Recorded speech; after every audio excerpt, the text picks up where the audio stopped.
Hello and welcome back. We are in module 4, preparing a quotation template.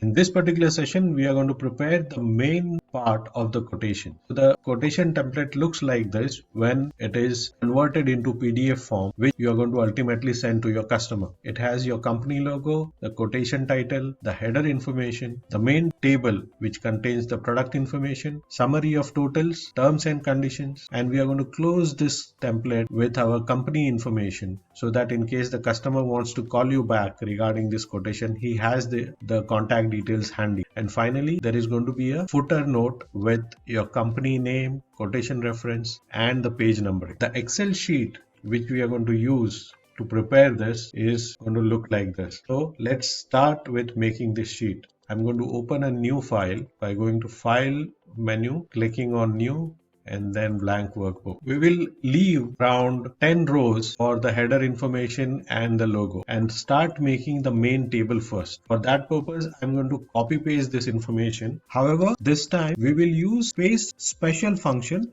to copy only values inside these cells to our new sheet. That means we will not paste the formatting or any formula present in these cells. To do that, we will copy these cells first, go to our new sheet, right click in the cell where you want to paste it, then select paste special, click on it, select values, then click on OK. So we have copy pasted only the information and not formatting or formula. Now let's adjust the column width, these columns to suit the column headers.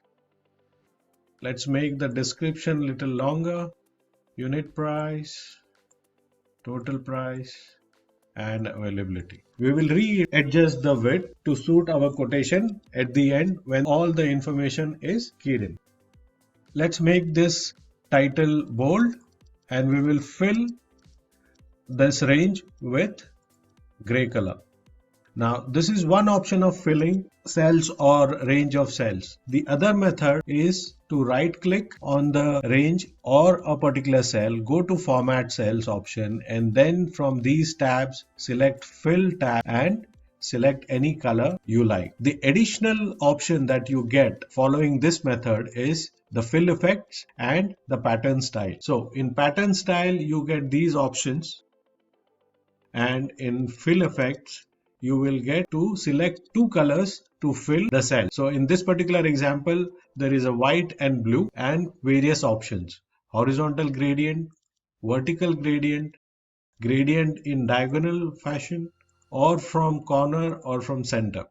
So let's say if I choose vertical gradient and I select this particular option and I click OK, let's see how it is going to look like.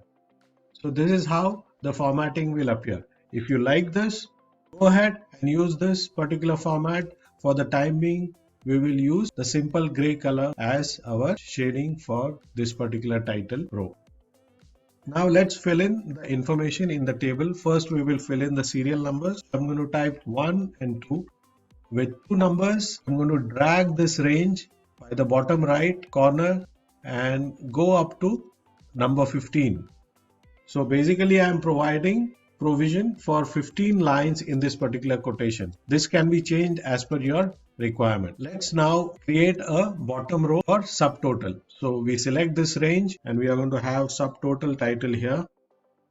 And let's make this entire section bold. We then want to apply the formula for total price. So we'll type equal to unit price multiplied by quantity and hit enter. Also, we will apply the currency formatting for these two cells. So I'm going to use the shortcut over here. Once this is done, we'll drag this range of cells till the last cell in the table. And let's apply the formula for the subtotal. So we come in this particular cell, click on auto sum. Excel is going to detect the range of cells above it and automatically select this particular range. In case it doesn't select, then you have to manually select this range using your mouse and hit enter. Let's also center align the serial number so it looks good. We will do the same for quantity column. So basically I am selecting this whole range using the mouse and applying horizontal central alignment over here. So with this, we have prepared the main table of the quotation.